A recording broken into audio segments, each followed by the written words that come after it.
Šiandien bėgame Ignalinos atominė elektrinė ir kalbame su jos direktorium, Linu Baužiu. Labas, Linai. Sveikas. Labai malonu ir labai įdomi tema, nes visi žinome, kad Ignalinos atominė elektrinė jau neveikia. Tai ką jūs čia visi veikėt, jeigu jinai yra uždaryta? Dūmas nerūksta iš kamino, tai nereiškia, kad įmonė neveikia ir jinai nėra uždaryta.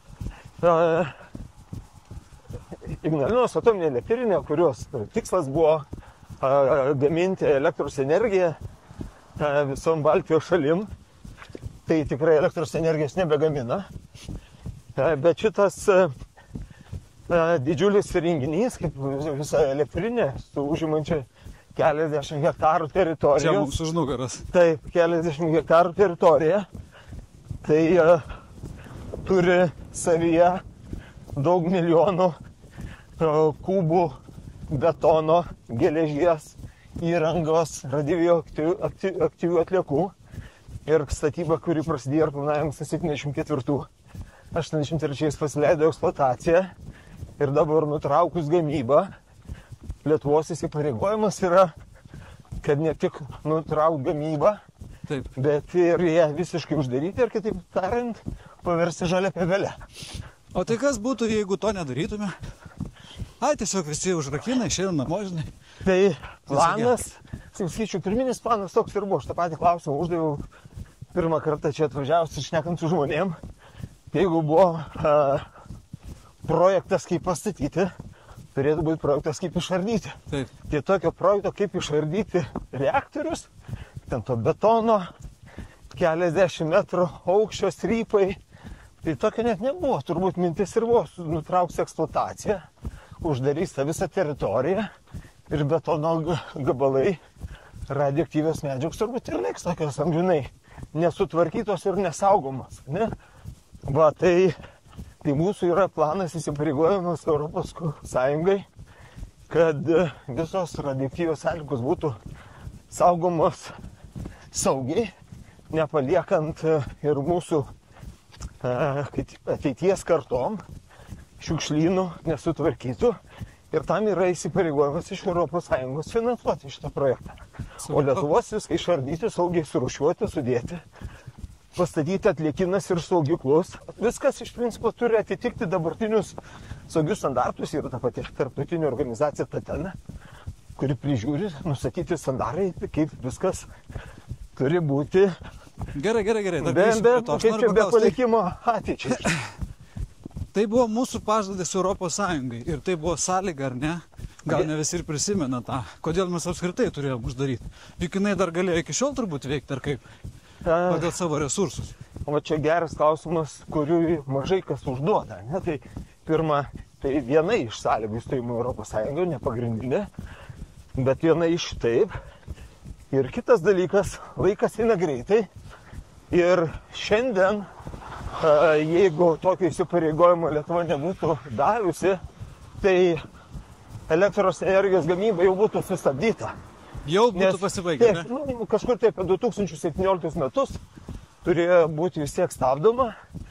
Čia yra dar keli niuansai.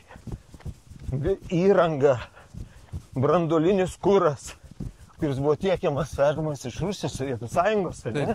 Tai reiškia, jeigu ir dabar gamintum elektros energiją, reiškia, branduolinį kurą reikėtų pirkti iš Rusijos. O kažkokio adekvataus negalima iš kitų šaltinių būtų? Ne, tai čia pirmiausiai visa elektrinė yra pritaikyta ir renginiai turėtum, aišku, žiūrėti, ar jie galima modifikuoti.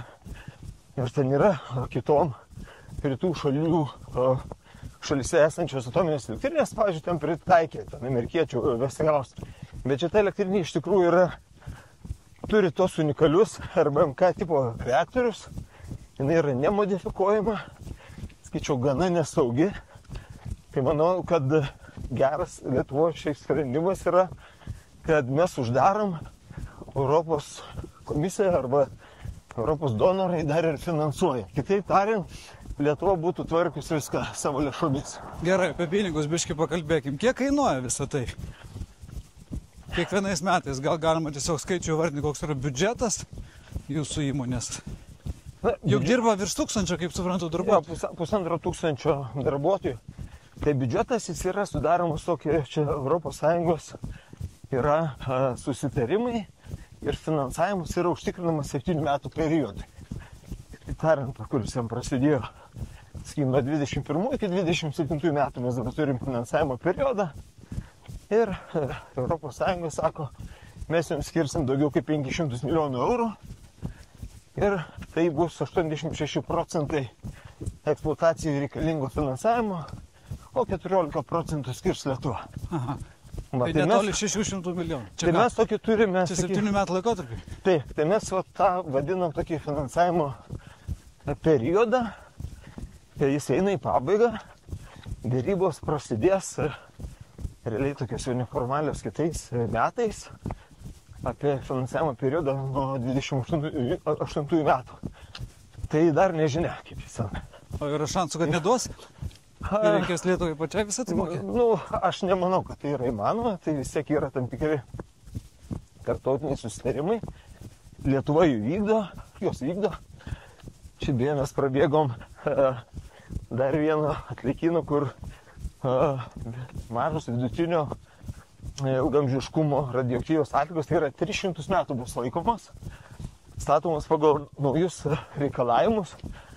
Tai čia viena iš esminių susitarimo sąlygų, tam, kad mes galėtumėm toliau vardyti ir saugiai dėti radioaktyvias atliekas, turim pastatyti tokį didžiulį atliekyną. O kiek ten jų yra?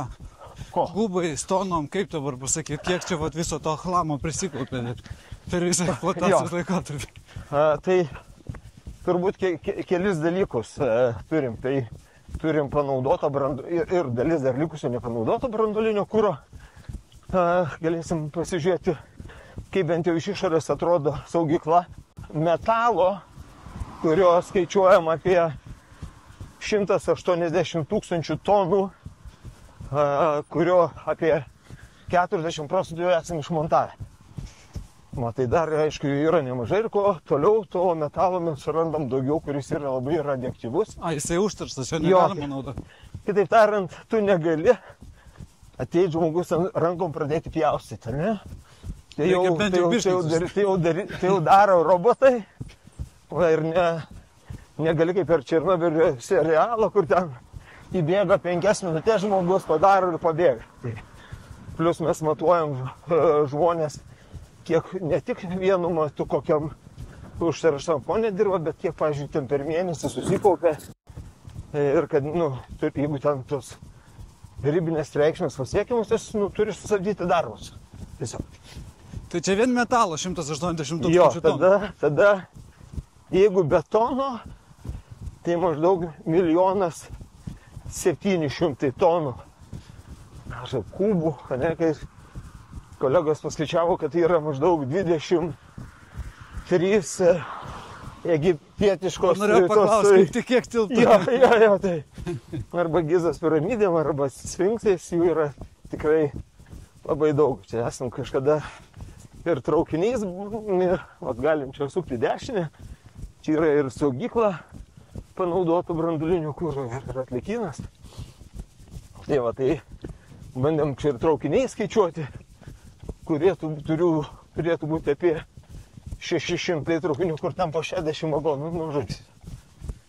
Ir jos irgi visus reikia išardyti, ištraukti ir sudėti tokį specialų atliekyną? Tai išsipareigojimas, sutarimas iš principo yra žalia pievelė. Aišku, liks keli renginiai, kurių tiesiog jau nebeverta ardyti, jie bus tiesiog irgi tokie paversti kaip atliekynai. Čia matysim po kairę yra vienas iš atliekynų, kur yra labai mažai užterštos radioaktyvios atliekos, ten gali būti kažkokie darbo rūbai ar dar kažkokios priemonės, kurių tu negalėjai sudeginti. Ir mūsų yra dar vienas tikras, aišku, tu gali viską pjaustyti ir kišti po žemę. Bet tu tada tarytum palieki toks, kaip netvarus sprendimas. Yra maksimaliai, kiek galima dezaktyvuoti. Jeigu galima tą metalą, jeigu paviršius yra užterštas, kiek galima jį nušveisti, nuvalyti. Ir dalį metalo mes sugrąžinam antram gyvenimui, kitaip tariant. Jį tiesiog parduodam, kur paskui būtų galima dar naudoti. Ne viską pakišti po tais kalniukais. Ir tada dar yra tas atidirbęs kūras ir nepanaudotas kūras, kur iš vis turbūt sudėtingiausia ir nereikalavim aukščiausias. Nu tai vat, šitas pastatas toks atrodo lyg iš išorės kukliai metalinis, bet viduje yra labai storos betoninės sienos. Ir sako, net netyčia koks lėktuvas nukritęs, tai neturėtų pramušti. Ir dar plus yra konteineriuose specialiuose saugomi, kurių ten vien konteineris. Tai va čia ir saugom, ar ne? Tas atidirbęs kūras. Taip. Jis jau visas iškrapštytas iš to reaktoriaus. Absoliutiškai iš reaktorių yra kūras išimtas. Nu, kas dar nemažiau svarbu, kad tai yra bet kokiu atveju statinys. Ir šitas panaudotas brandolinis kūras, jis aktyvus bus arba iki to, kol netaps pavojingas aplinkai, truks maždaug 1000 ir daugiau metų. Tokių statinių mes pasaulyje dar nepastatėm ir vienintelis antžeminio, sakykime, kaip antžeminio, o jeigu yra tekę girdėti apie giluminį atlikyną. Taip, ten kelių šimtų metrų gilį, ar ne? Taip, ar čia 5 ar 700 metrų giliai tyrimai parodės dar. Va, ir tai ir mintis yra, kad giliai po žemę, iš kur, sakykime, paimtas maždaug tas kuras buvo, tai ten, kad ir sugrįžtų. Tai jau ten bus forever, ne? O čia yra tik tai laikinas pasaulis. Čia laikinas, leidimas yra saugojimui numatytas 50 metų. Tai reiškia, per tą laiką turim atrinkti vietą, suprojektuoti, pastatyti, iškasti ir pradėti vežti kurą. Klausyko, man toks klausimas, kiek jinai per savo gyvavimo laiką pagamino elektros? Ir ar tai atsiperka paskui tokie bairiai, žinai, kaip pagalvoji, 30 metų dirba, paskui 80 metų reikia valyti ir ar nekainuoja paskui daugiau valymas, negu kad davė naudos per veikimo laiką? Prisimenant, kiek anksčiau kainavo elektra, tai sakydavo maždaug taip, savikaina 2 centai, o parduodama ten buvo už 4 centus. Ne, tai bet... Taip už 2 tos vargšus procentėlius ir gyvena. Jo, vargšai, bet čia yra turbūt, ko nori visuomenė. Visuomenė mes esame vartotojiška, pramonė vystosi, gamyba vystosi, tas pats dirbtinis elektromobiliai, dekarbonizacija, bet yra ir kitas dalykas, dirbtinis intelektas.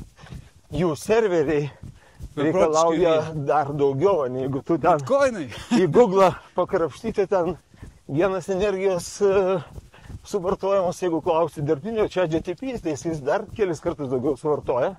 Ir ne šiaip savo, tiek tas pats Google'as, tiek Microsoft dabar investuoja į naujas atominės elektrinės, nes vien Google suvartoja elektros energijos daugiau nei visa Lietuva. Taip, aš skaičiau, mačiau, žinai, interviu, Bilas Geitsas sako, tai va, mes čia dabar paruošėm dokumentą, aš galvoju, nieko savo Amerikai, privačios bendrovės, reiškia, gaus leidimą ir statys, ne valstybinis net tas projektas.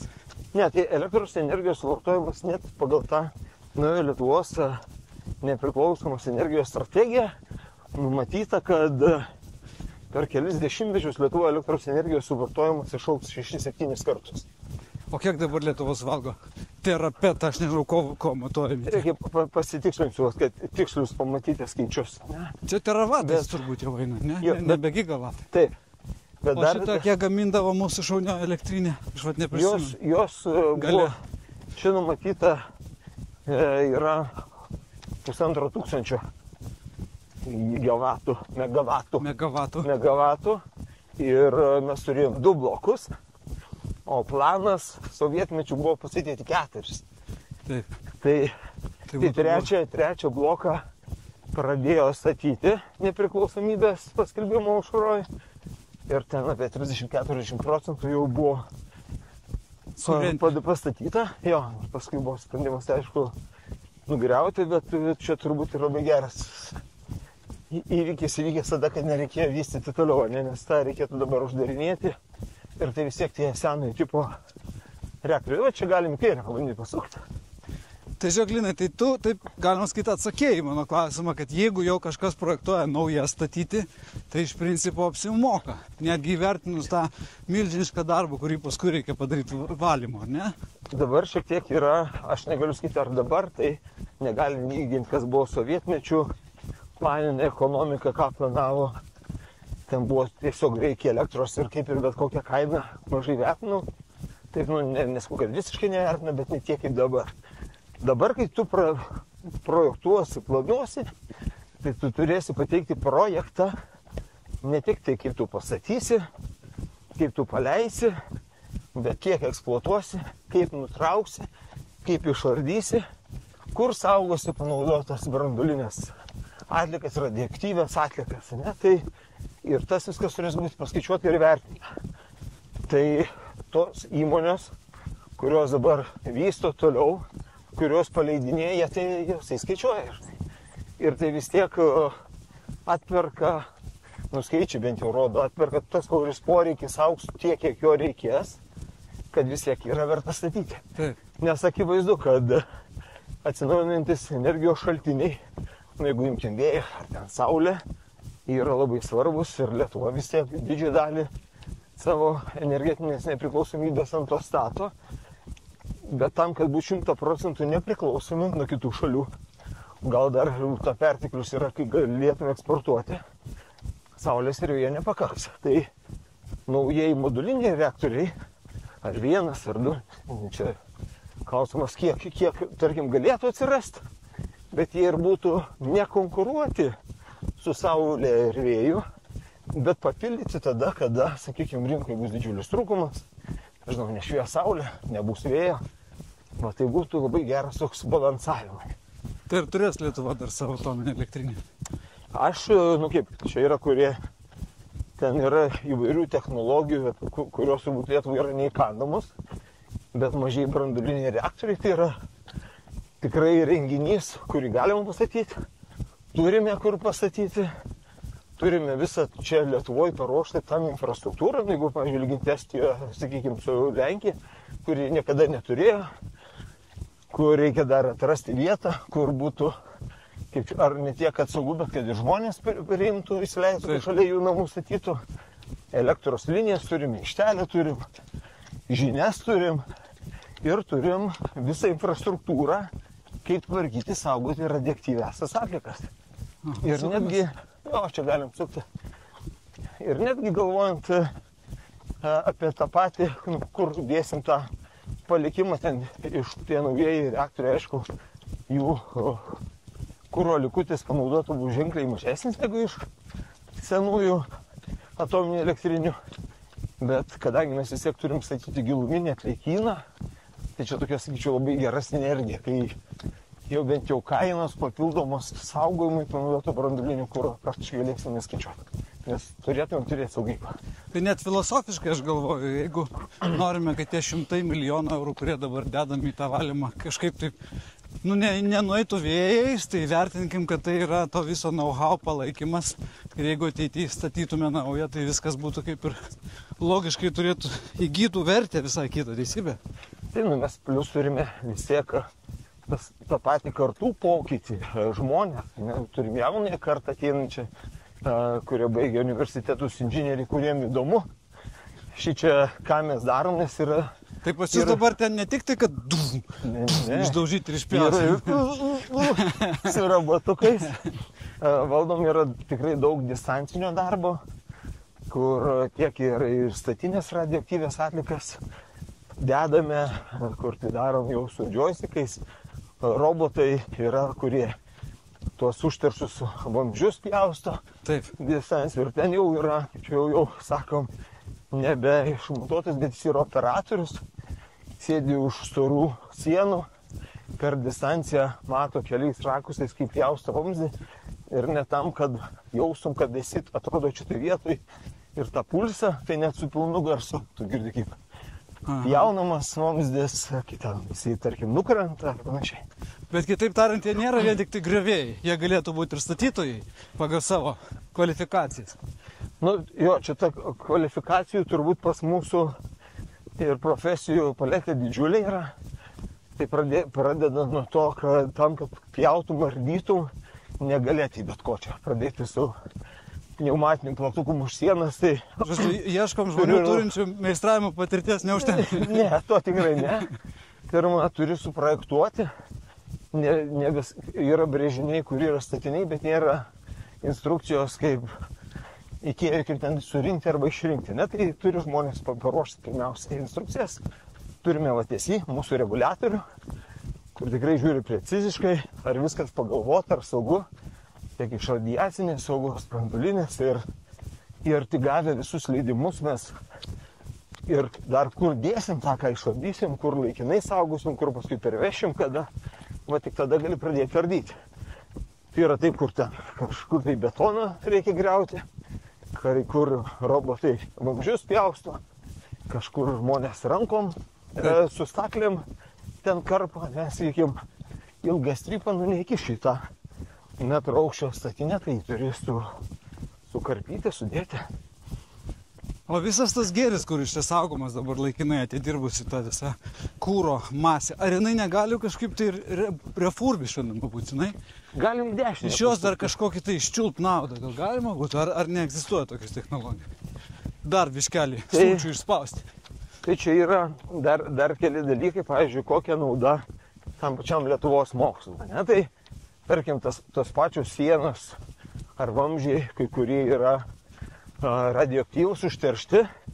Ir mūsų fizikinių mokslinio tyrimų centras laimėjo vieną paraišką, su jais dabar pradėsim bendradarbiauti, kur su lazeriais, ne su šratasvaidėm, ne su šepečiais, su lazerių technologijom, bandysim nuimti tos padengtus radioaktyvius paviršius.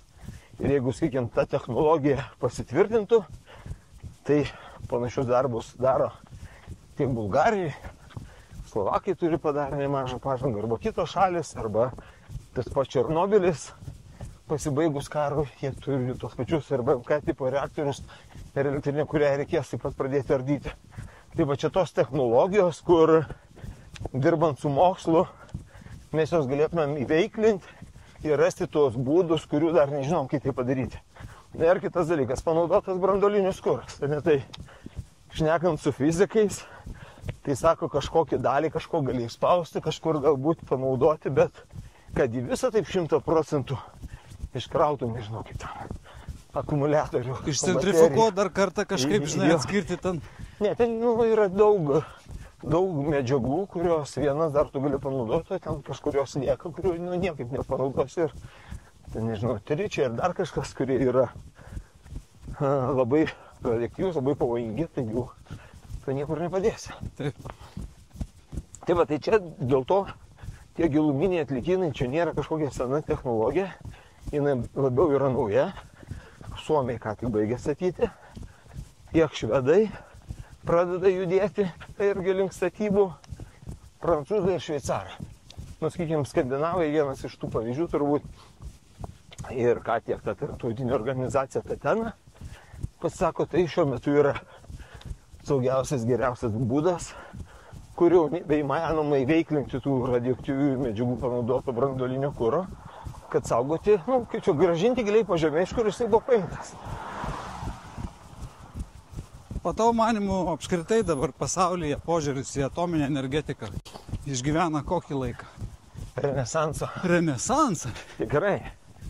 Mes galbūt tą paprastoji mūsų visuomenė, kaip čia, kiekvienas kažkur fokusuojasi, kažkas giliai stebi, kas vyksta moksle, taip, sveikatoje, kažkas chemijoje, fizikoje. Lietuvoje yra nemažai žmonių, kur seka tą pačią energetikos temas, fiziką, bet vyksta to pačios Tatenos formate, nemažai renginių, nemažai diskusijų. Visai neseniai prieš kelis mėnesius net sukvietė tų dalyvių šalių reguliatorių atstovus diskusijai, kad jeigu bus pradėti statyti mažieji moduliniai reaktoriai, kurių dar nėra nei vieno eksploatacijoje, kaip pasiruošti tam. O mažieji tai čia kokia mažumo čia? Kaip čia, kaip toks geras pastatukas 4 aukštų, nes kokiu galbūt 100 metrų. Visai neseniai buvo. Kiek jisai turėtų sukurti galios? Tas mažylis. Jeigu mes kalbam, čia yra vėlgi tos kartos vadinamosios, ne, ten Fukushimos atominė elektrinė, kur daugelis laikė saugiai, ten buvo 3 kartos. Dabar yra 3+, kur net ir įvykus tsunamiai, bangai ar kažkam, kokia vyktų ten pasiekmes, tas aušinimas būtų pasyvus. Tai dabar čia yra dar saugesnis. Dabar kalbam apie 4 kartą, Ir Lietuva savo energetikos strategiją numatė 4 kartos. Tai yra nedideli, 300 megavatų, kelis kartus kaip čia kuklesni už kas buvo Visagine. Ir jų yra iš principo jau reikalauja mažų apsaugos zonų, daug parametrų, kurie yra lengvi ir jie nebėra kaip pagrindinis elektros energijos gamintojas, bet jis labiau yra tos, kaip čia balansuoja, ne, kai trūksta, tu gali įjungti, papildyti. Nežinau, matome tam pačiom mes Nord Pool'e esam, ar kokioje Vokietijoje, kur elektros energijos ar kitų didžiulis stygius, mes būdami tam pačiom tinkle galėtumėm sėkmingai eksportuoti. Tai ko reikia? Kad kažkokios protingos galvos Seime nuspręstų vyriausybei? Nes kas, kaip suprantu, jūs čia pasiruošę viską. Mes esam žemam starte ir norim išsaugoti tas kompetencijas ir žmonės tikė, kai pradedam šnekėti apie mažosius modulinius reaktorius arba atnaujinimą, jų akys tikrai labai užsidega. Bet tai Lietuva turi iki maždaug 28 metų pasirinkti, turėti ar neturėti. Iki to, aišku, ketvirti, tai o kas čia per stebuklingas skaičius 28? Nu, tai buvo maždaug skaičiuota per 28 pasirinkti, tada iki 10 metų pastatyti, ne, kad ten į eksploataciją ateitų apie 45 metus, kai išvystyto vėjo ir saulės jėgainių ar ten vandenilio nebepakaks ir ten pasiekus 80 ar 90% iš atsinaujinančių šaltinių pagaminamos elektros energijos, kiekvieną procentą didinti iki 100 kainuos labai didžiulius pinigus. Ir toje vietoje mažieji moduliniai reaktoriai, va tam yra, kad nereikia visų laukų dengti saulės baterijomis. Taip. Ar jūros šelfo apstatyti vėjo jėgainėm. Tai vat vienas ar 2 mažieji renginiukai gali labai puikiai subalansuoti. Tai va čia šitos stelos, kaip čia vadinama, tai 4 poliai tokie, čia ir buvo numatyti tam, kad Ignalinos atominė elektrinė turės 4 blokus. Taip. Paminklas būsimai, tai sakant, jo. Galiai. Nu, mes čia sakom, galim. Matom kaip 4 kitus dalykus, tai tiek dabartinį eksploatacijos nutraukimą, tiek toliau tęsiant radioaktyvių atliekų tvarkymą, kuris tęsis 300 metų į priekį horizontą matom. Tad to paties giluminio atliekynų vystymas, kur čia tikrai mega projektas. Na ir 4 turbūt būtų atsinaujinanti atominė energetika. O žiūrėk, Lina, ar galėtų dabartinis kolektyvas kažką dar uždirbti? Nu, taip aš kaip verslininkas galvoju. Dabar, aišku, biudžetai paskirti, reikia daryti, kas įsipareigotų. Bet ar kažką tai pagaminti, sukurti, teikti paslaugas, gal kaip ekspertai kažkokiose kitose šalyse ar kažkur kitur panaudoti jau turimą patirtį atliekynų statybai, demontavimo darbą, galbūt ir statybos darbam. Ar tai neįmanoma yra? Viskas yra įmanoma, tik visą laiką yra svarbu irgi susidėlioti prioritetus.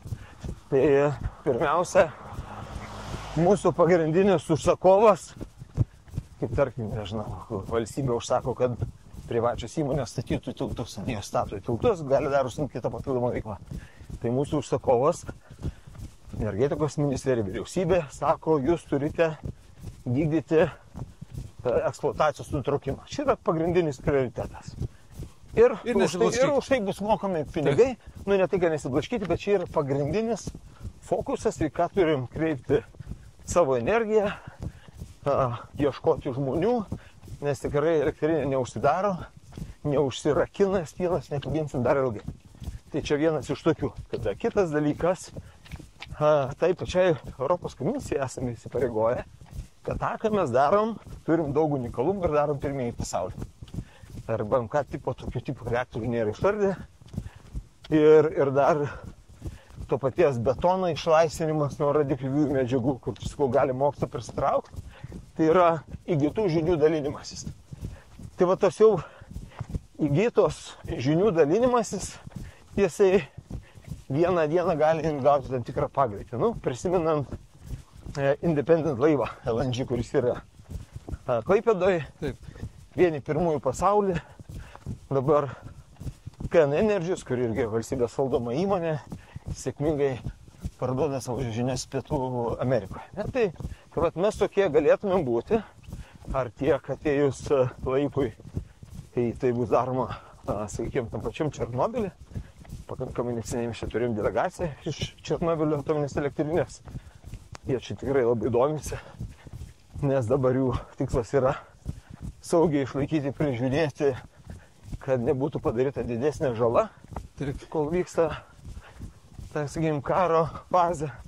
O paskui mes galėtume būti vieni iš tų žinių dalintojai. Na ir kita dalis, aišku, jinai neturi šitam visam portfelį šiandien tokios didžiulė reikšmė, tai ten gal 0,5% biudžetui yra Lietuvoje vienaip ar kitaip.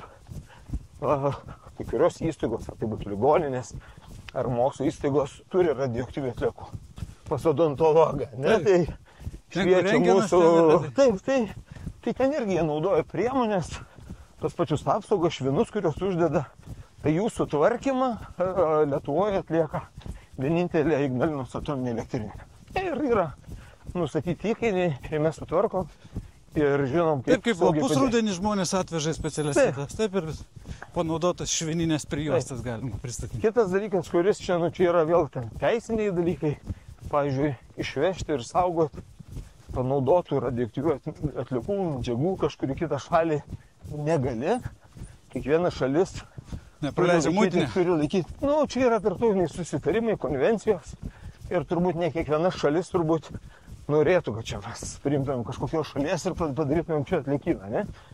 Bet nuvežti, sutvarkyti, kaip reikalauja normos ir vėl jiem grąžinti galima. Tai įsivaizduokit, pastato estai pirmieji, kurie jau net jų parlamentas patvirtino dėl branduolinės energetikos vystymo.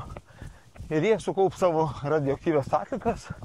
Čia gali tapti vienas iš derybų objektų, kai mes sakom, jūs mums atvežkit, mes jums sutvarkysim, gražiai į konteinerių sudėsim ir parvešim atgal. Tai čia yra pajamos, kurios ateityje gali būti vystamos. Tai labai puiku, nes aš vis galvoju, žinai, kaip turėtų būti kolektyvo nuotaika ir motivacija, jeigu jau tai yra toksai, žinai, balius baigtas, visi skirstamės. Dabar tik tai susišluočia, žinai, sulaužytas kėdės kažkur. Bet jeigu čia yra perspektyva, vizija, galimybės, tai visai kas kita. Tau kaip vadovui turbūt tas irgi labai svarbu.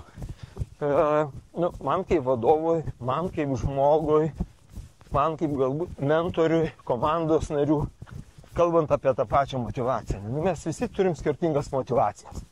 Mano motivatorius yra aš pats Linas, ne? Žinau, noriu judėti gyvenime tolyn, ir toliau studijuoju, mokausi, gilinu žinias ir važiuoju į priekį. Daugelis žmonių daro tą patį, kuriem iš kelių reikia įkvėpti. Aišku, yra žmonių, kurie sako, žiūrėk, man čia po kelių metų pensija ir man nebeįdomu. Aš dabaigsiu savo darbą, sudėsiu įrankius, perduosiu kolegom žinias ir išeisiu. Bet daug žmonių, ypač aš daug metų dirbu su inžinieriais, yra ypatingi žmonės. Ir jiem kažkas naujo gyvenime, žinios, nepriklausomai nuo amžiaus, daugelis inžinierių kalba anglų kalba, nesupranta, kad technologijos ateina vis tiek iš vakarų. Taip. Ir jomis domisi ir tikrai ateina, siūlo, žiūrėkit, kaip ten vyksta ten, kaip mes čia galėtumėm pasidaryti pas save. Tai mes turim ir tos naujos kartos ateinančių inžinierių, kuriem labai įdomu ir tikrai akis labai dega. Turim visai neseniai prisijungė viena kolegė, jauno amžiaus, ir aš klausiu, kas tave gynė iš Vilniaus čia atvažiuoti į Visaginą. Tai jinai, tarkim, įvardijo kaip apskritai prasmę Lietuvai. Ir sako, aš turėjau realiai du pasirinkimus. Arba baigiau studijas Lietuvoje važiuoti į užsienį kažkur, tęsti karjerą, arba dirbti Lietuvoje įdomiai įmonėj ir ne pas kažkokį mažą ten privatininką, kur staus ar langus gamina, bet kurie ten kuria vertę Lietuvai. Tai turim ir tokių. O kaip tu tapai šitos didžiulės įmonės vadovu? Nuo vaikystės svajojai vadovauti atominė elektriniai, ar vėliau gyvenime nueitas kelias taip pasisuko? Gali trumpai papasakoti? CV, pagrindinius punktus. CV, pirmiausia... Žinau, kad prieš tai geležinkeliuose tvarkai keleivinio transporto tą dalį, ar ne? Buvo ir prieš tą keleivinį transportą, kuri irgi buvo valstybės valdoma įmonė ir kuriai reikėjo daug pokyčių ir transformacijos. Tai pirmiausia atėjau dėl to. Atėjau, aišku, vedant savo asmeninių ambicijų ir iššūkio. Dirbau prieš tai daug metų Mažeikių naftai, Orlen Lietuvoje, Būtingės naftos terminalė, tai energetika ar vamzdynai ir kitos sistemos, ten slėgiminiai ir pavojingi indai yra man labai gerai pažįstami. Tai bet... Nepagazdinsi, taip sakant. Jo, ir ta pati Mažeikių nafta, tai buvo irgi valstybės įmonė, valstybinė įmonė nafta. Vyko didžiulės transformacijos, keitėsi akcininkai ir amerikiečiai buvo, dabar lenkai ir tų pokyčių daug darėm ir beje ir to įmonė, iš pačių daug žmonių, kurie stebi, kom čia bus, baigsis, mažų jie išeis, o mes čia liksim amžiais. Kalbėkit, o čia kaip... Jo, bet buvo dalis mano kolegų, kur mums tas patiko, žiūrėjom biškį į Lietuvą kitaip, kaip su ateitim, su perspektyva, su pasididžiavimu toj kompanijai, kur dirbam.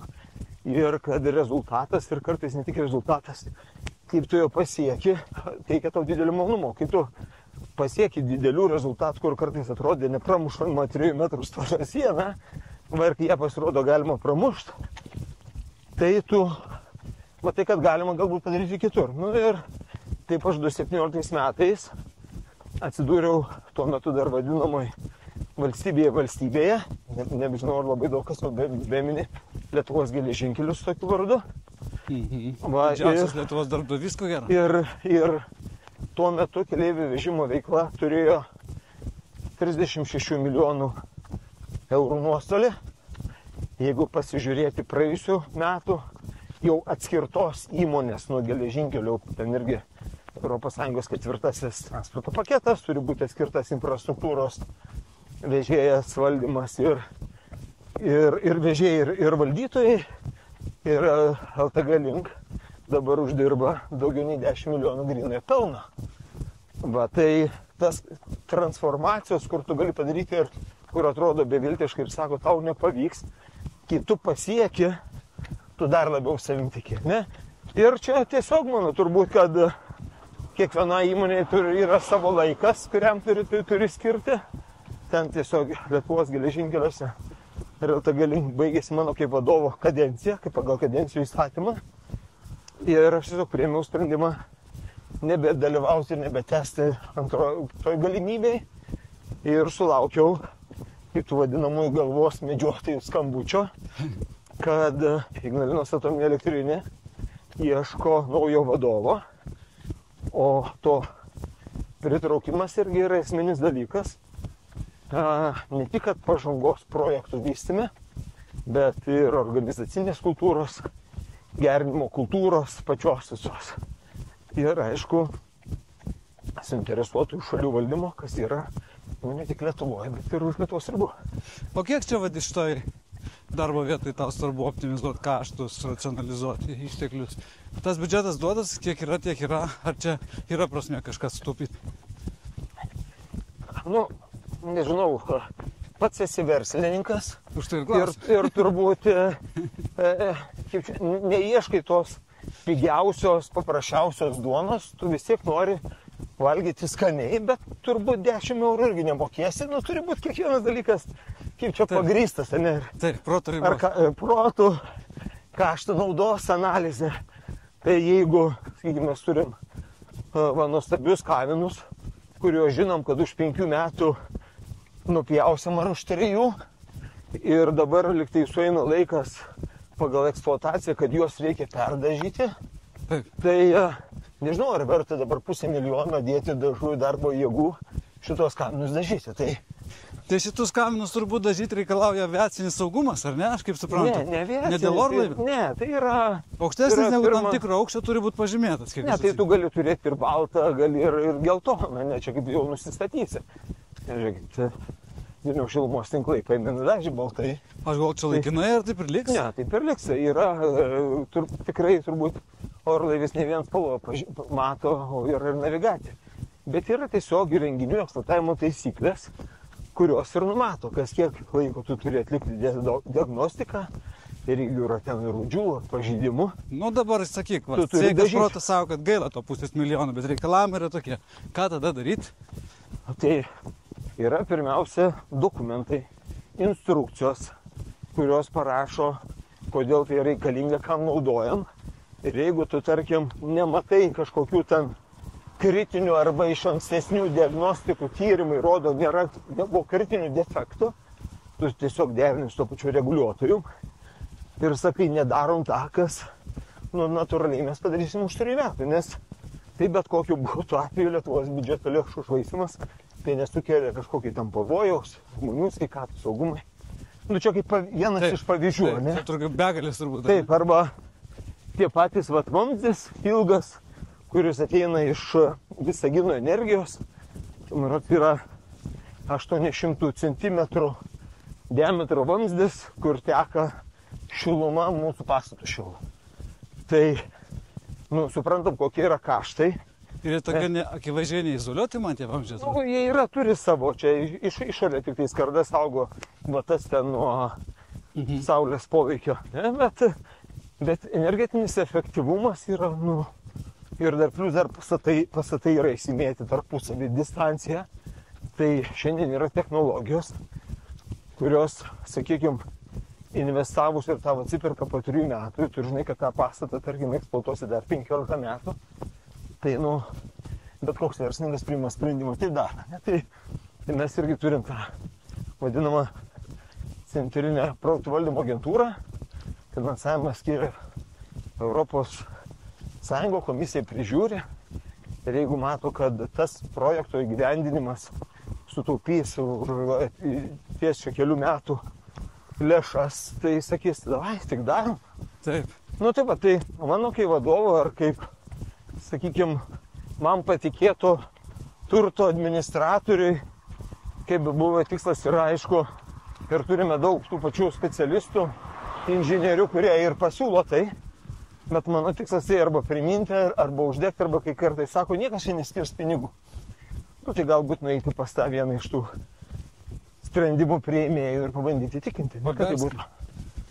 Gerai, supratau. Šita tema, aišku, labai svarbi, tas tvarkingas administravimas, pokyčio organizavimas ir kolektyvo turbūt dvasios palaikymas. Bet dar aš truputėlį grįžtant prie technologijų, man labai įdomus yra toks perspektyvinis klausimas, tas fusion, atominė energijos generavimas, neskaldant atomo, bet lydant. Jungiant. Jo, ir tam tikrus proveržius čia mes jau vis taip matom, skaitom, girdim. Ar yra teorinė galimybė, turima tą know-how, jeigu judėtų šitos technologijos panaudoti? Ar čia visiškai kiti pasauliai kaip saulė ir vėjas? Kaip čia, ne tik teoriniam lygmenį, bet ir praktinėme. Praktiškai yra daroma, tik to nėra daroma dar turbūt, kaip čia pasakytam, komerciniam lygmenyje, kai gamina, tiekia, parduoda.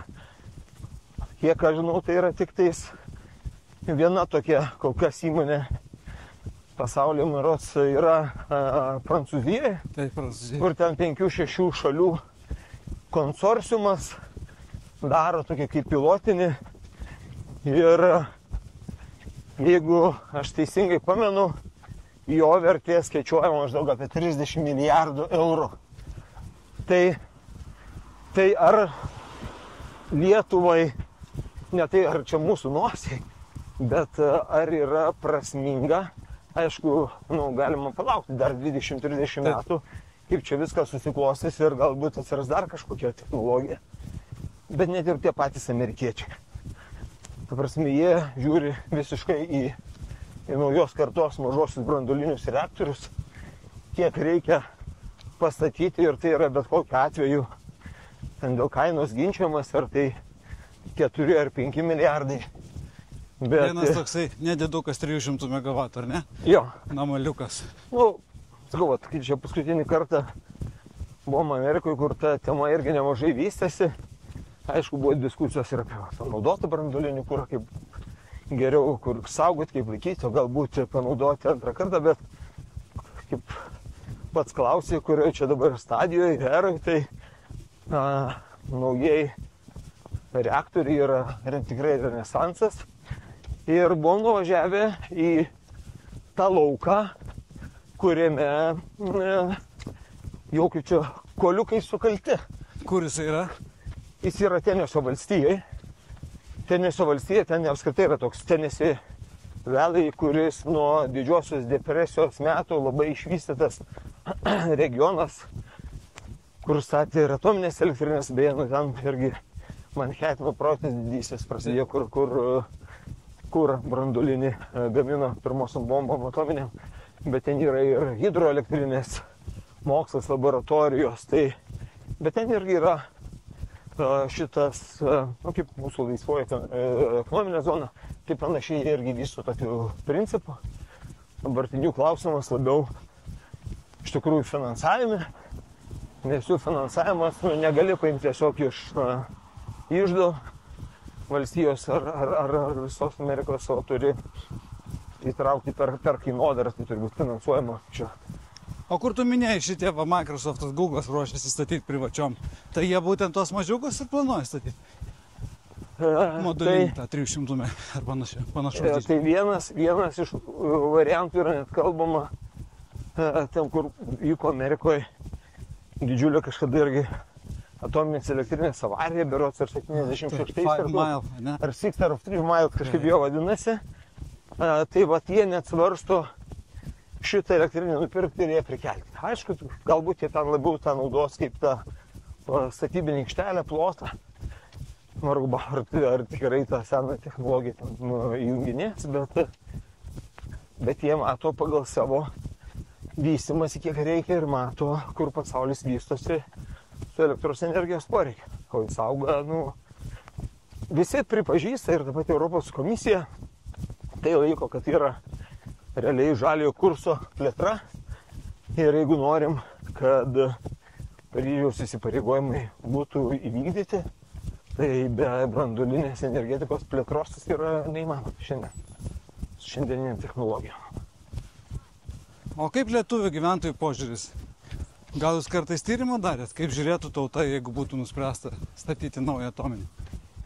Mes daugiau darėm per Ignalinos atominės elektrinės pozicionavimą, apie žinojimą, kiek yra žinoma, net dar 3% mūsų respondentų mano, kad mes dar elektros energiją gaminame.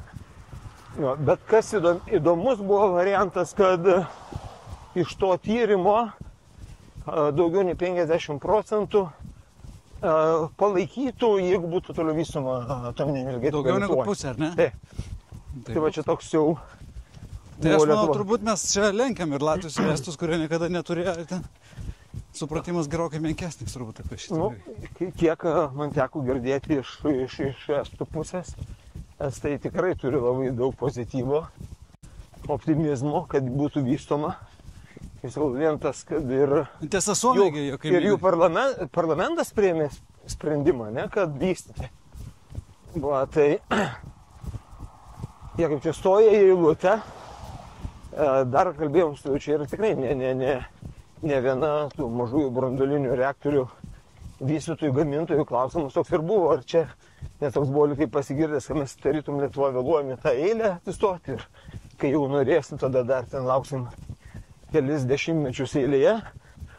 Tai ne, taip nėra, tai dar visgi, sako, labiau yra ne resursų limitai, o labiau užsakovo, ne kad dar užsakovai, kurie nesiryžta, nedrįsta. Tie patys geopolitiniai klausimai turbūt yra nemažiau svarbus, tarkim. Rumunija priėmė sprendimą. Čia sukam gal į kairę? Bandom. Ten fainas toks matosi. Ir paskui bus galima išsukti vėl į kairę ir išlysti elektrinės. O kas gamina tą įrangą? Jeigu būtų toks sprendimas, čiagi iš AliExpress neužsisakysi reaktorių? Aš tikiuosi, kad su visa pagarba tai mandarinų kalbai, kurią pat Marijus gerai valdys. Amazon, jo. Kaip tikėt, ten statys dabar? Tai tiek Amazon, tiek Google'as, tiek Microsoft. Yra net Microsoft turi savo kompaniją, kuri pradeda vystyti. Yra tokie, sakykim, taip patys gigantai Westinghouse amerikiečių. Yra NewScale. Yra dar keletas įmonių, kurie dirba prie tų technologijų ir dirba su šalim ir su kai kurios centrinės rytų Europos šalis jau pradeda pasirašę bendradarbiavimą tie patys Lenkai dėl vystymo. Tai čia Amerika, ne? Ar dar prancūzai gal turi kažką? Ne, tai tiek Lenkai, ką susitarė, tiek estai ten General Electric arba kartu su Hyundai konsorciumu. Ir tie rumunai, kurie iš principo jau yra susitarę dėl tos pačios statybos, tai liktai tarytum, kiek iš amerikiečių girdėjau, kur net Baltieji rūmai nelaimina šitą kontraktą, tai yra tam tikras irgi geopolitinio saugumo užtikrinimas. Nemažiau svarbus, manau, mūsų kraštui. Gerai, pasukim tada pokalbį šiek tiek prie sporto. Ar jūsų šaunus 1500 žmonių kolektyvas yra sportiškas? Kaip tau, kaip vadovui, šitas klausimas? Pačiam būnant tokiu sportišku žmogum. Darot kokias varžybas, sporto, žinai, šventės? Ar žmonės čia ne? Žinai, aš mačiau ir futbolo komandą Visagino. Kaip tik mano mažasis sūnus šiandien žaidė ir kaulus gavo gerai nuo visaginiečių. Taip, turim čia visaginiečių ir veteranų ir jau naujoji ir karta. Futbolas viena iš tų tokių turbūt kurie turi pasiekimų, nemažai kas yra. Dar pasakoju, kaip jeigu tokį pameni Jurkus buvo toksai vartininkas. Ir su Narbeku žaidė ir į vartus dar spardė Žalgiriui, visaginiečiai. Man toks vienas iš indikatorių turbūt apie žmonių aktyvumą yra ryte. Atsibudau anksti, užsidėjau sportbačius, kai atrodo miestelis dar miega, ar ten įsijungia šviesos, ruošiasi į darbą. Matau, kiek ryte žmonių išeina tokiam spartesniam pasivaikščiojimui. Su kalnų lazdom, tas pats vakare. Vakar nemažai pešiom prasijau per Visaginą. Nemažai žmonių vakare vaikščio. Tai čia vienas tokių, kad žmonės tikrai nesėdi vien prie televizoriaus. Turim tokią, kolegos labai didžiuojasi dalyvavimu, vikingų vadinamieji laivai, kurie ir kloja jo su... Tai gal drakonų tie? Drakonų, taip. Jo. Tai... Buvo kaip tik Lietuvai varžybos neseniai. Jie ten, žodžiu, visą laiką prizininkus, ir su tikrai didžiuliai aistra įsitraukia. Tas pats rudenį turėjom Vilniaus maratoną, mano keletas kolegų ir pilną maratoną įveikė. Paskui iš kelių nuotraukų, nors ir buvom užsisakę, bet ir maikutes, sakykim, savo atominę komandą šiek tiek pareklamuoti, paskui pasirodo, kad dar keli kolegos nubėjo, kurie nebuvo prisiregistravę. Tai ir tenisininkų yra nemažas būrys, vis pakviečia gal vakare prisijung. Tai juda žmonės, šiaip sakyčiau, pakankamai aktyvus yra. Tai tave kaip mėgstantį bėgiot turbūt turėtų džiuginti šitas dalykas. Nes tu pats, kaip supratau, esi ir iš tų didžiųjų pasaulio šešetuko, ne vieną įveikęs ir Bostoną. Gal gali papasakoti apskritai, kada bėgimas tavo gyvenime atsirado? Aš jau paskaičiau, aš vakar perskaičiau straipsnį, visgi septynetukas vakar įtraukė Sidnėjų. Tai čia toks man wow, nes esu bėgęs, tarkim, Paryžiaus maratone, kur 50 000 žmonių renginio, visa organizacija, paruošimas, tu jautiesi tikrai kaip dalyvaudamas olimpinėse varžybose. Ir jie, pavyzdžiui, nėra tame Major 6, kas svarbus Major 7. Tai iš tų 6 esu dalyvavęs dėja tik 3, vis bandau laimę pakliūti į New Yorką, nors per 4-5 metus ten truko man apie, kad pakliūt. Tai bėgau New York'e. Kaip tik užvakar buvo. Jo, Berlyne. Ir ką mes čia dar turim iš tų ir dar Čikagai. Tai va tie 3 iš Major 6, kur tikrai pakliūti nėra nei pigų, nei lengva. Ir ten reikia užsikvalifikuoti, ar ne? Jo, arba kvalifikacija. Koks tavo geriausias? Mano, sakykime, geriausias laikas turbūt yra Berlynas, kas daugeliui natūralu, toks plokščias. Tiesiausias plokščias, nors ant tų posūkį per nemažai, kur greitai numeta, buvo 3:25. Aha.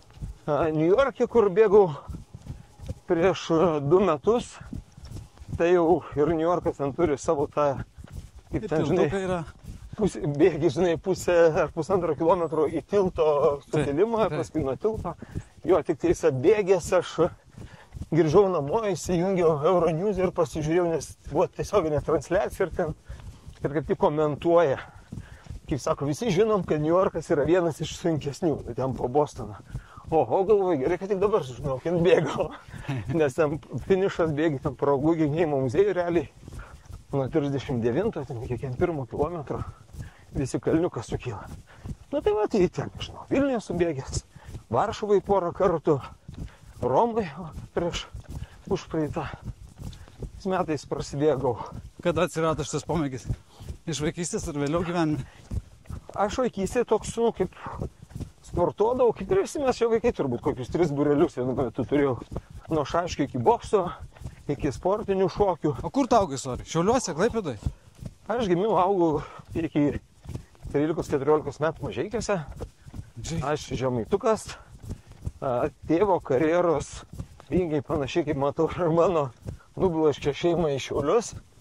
Tai Šiauliuose pragyvenau nemažai metų, kol nesusiradau gražią žmoną ir neišsivežiau gyventi pajūrinį. Ir tada dar Klaipėdoje mes 15 metų gyvenom ir pastarėjai čia 7-8 metai Vilnius. Aišku, kad Vilnius tampa nuolatiniu miestu, mes priėmėm ne taip ir seniai, prieš 3-4 metus.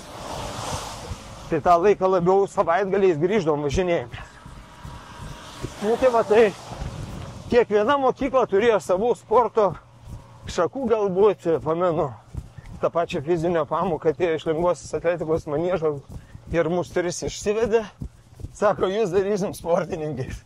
Aukštis į šuolį neina, su kartim neina, bėgti kažkaip nelabai. Sako, matau, greitai eini, būsi greito ėjimo ėjikas. Tai pakankino 2 dienas ir greitai išėjau aš iš ten. Va, o bėgimas, jis kažkaip atsirado galbūt spontaniškai, nes aš ilgą laiką tiesiog vedęs virš 20 metų, mano, sakykim, ir kūno geometrija buvo visai kitokia ir aš buvau numetęs beveik kokį 20 kg. Aš taip visą laiką toksai buvau iš to mens, iš raumens. Drūtesnis. Jau toks gerokai drūtas vyras su žaisdavom krepšinį, nors irgi nesu ten aukštų ūgio, bet man visai patikdavo tokių sunkių kraštų pasistumėti po krepšinį. Na ir tiesiog darbo visi krūvis režimas, kraujospūdžio ir kai gauni knygelę, sako, o šitą vaistų kompensavimo knygelę tu visą gyvenimą dabar vartysi ir gersi vaistukus. Va, ir pasižiūrėjusi į savo amžinatilsio tėvelio metrikas ant akmens kapo, žiūriu, kad ir senelis irgi sustojo ant 60. Nu ir visos tos, sakykime, indikacijos man prasidėjo anksčiau ir supratau, kad reikia kažką keisti. Tai pirma, aišku, buvo kardinalus svorio numetimas.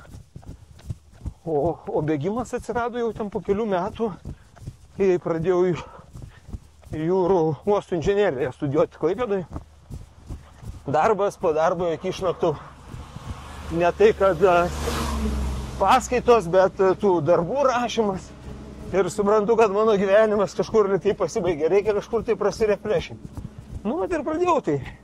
Vieną rytą 1,5 kilometro, po savaitės 2 kilometrai, paskui žiek ir 4, nuvažiavau į Vokietiją, į Berlyną komandiruotę.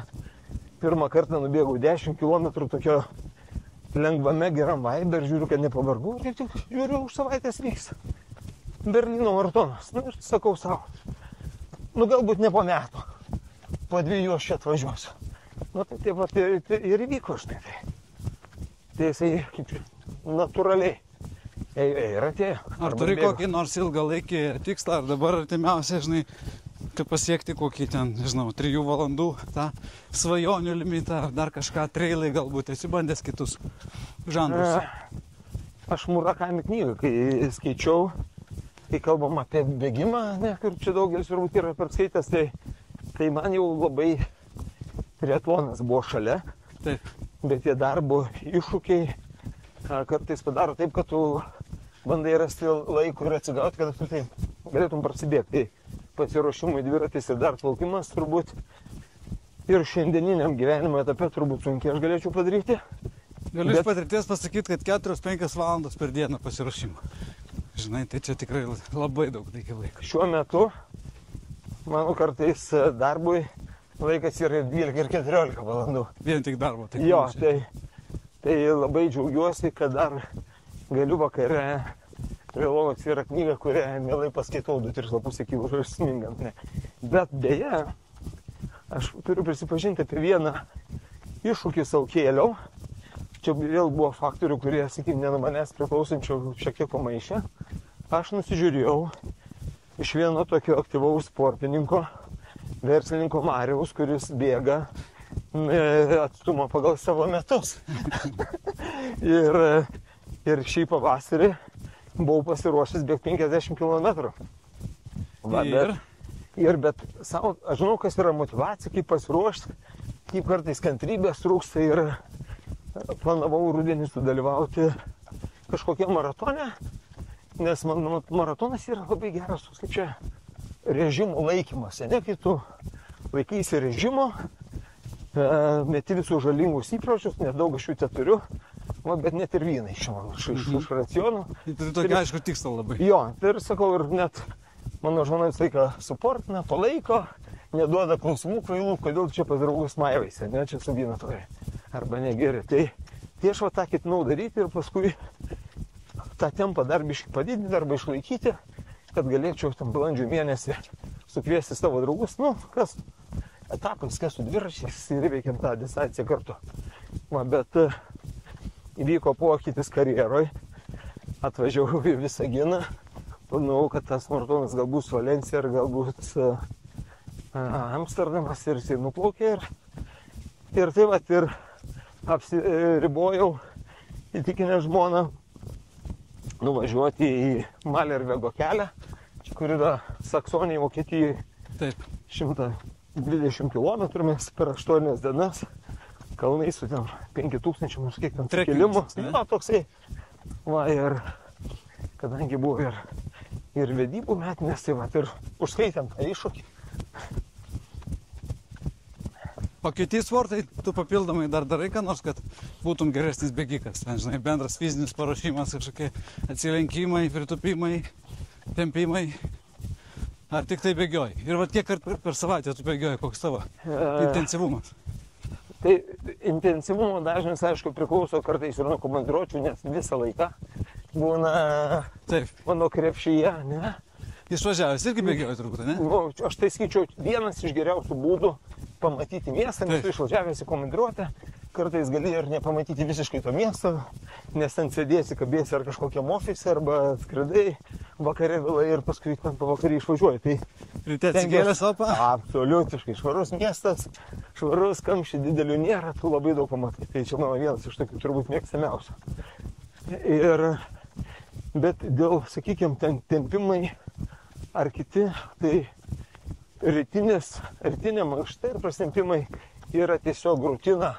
Ar tu turi nuotaikos, ar tu tingi ar netingi, turiu savo tą tiesiog jau kur apsimiegojęs. Darau tiesiog kaip įprasta, žinai, procedūra, kad save visą kiek galiu maksimaliai išsimankštinti.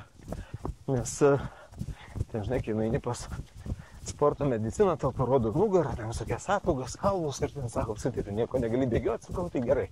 Aš kaip nors tave dar čia palaikysiu ir aišku, prieš maratonus, jau stengiuosi to laikytis, kad bent kas 2 savaitės nueiti pas kineziterapeutą.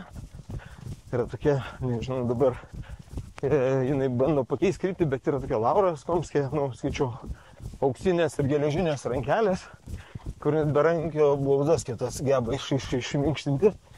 Tai be viso kito šitų masažų man yra sustačiusi kaip čia programą, kur kokios raumenys, kur stabilizavimą, kur klubo, kur stiprinti yra. Kažkaip dariau, išmokino, sufilmavo, sufotografavo ir turiu savo failus, kad to nepamirščiau. Ir sakyčiau, tas yra svarbu. Ir aš kažkada, kažkaip prieš Berlyno maratoną man buvo, kiekvienas maratonas išlenda kažkur tai, kažkokia liga ten, ar čiurnas skauda, ar kirkšnį. Ir Diana Labačevskė sako, tu nuvažiuok pas Virginijaus Aleknos trenerį Viršuliškėse, tokiam butelį. Ir mane jis pamokino ten irgi pagrindinių pratimų ir kažkaip įstrigo žodžiai jo, kur žmogus ir tikrai dabar gal net jau 90 pasiekęs, kai sako, ar žmogus 1 metų, ar 88. Jo lankstumas yra toks pat. Viena sąlyga. Nenustok lankstytis. Jo, tai Gerai. džiaugiuosi dar, kad pasiekiau, žinai, nei pilvas niekas netrukdo pasiekti žemę pirštais, pasilenkti ir... Šiandien su mumis bėgo atominės elektrinės direktorius Linas Baužys ir turėjom žiauriai įdomų pokalbį apie atominę energetiką, apie šitą unikalią Lietuvos įmonę.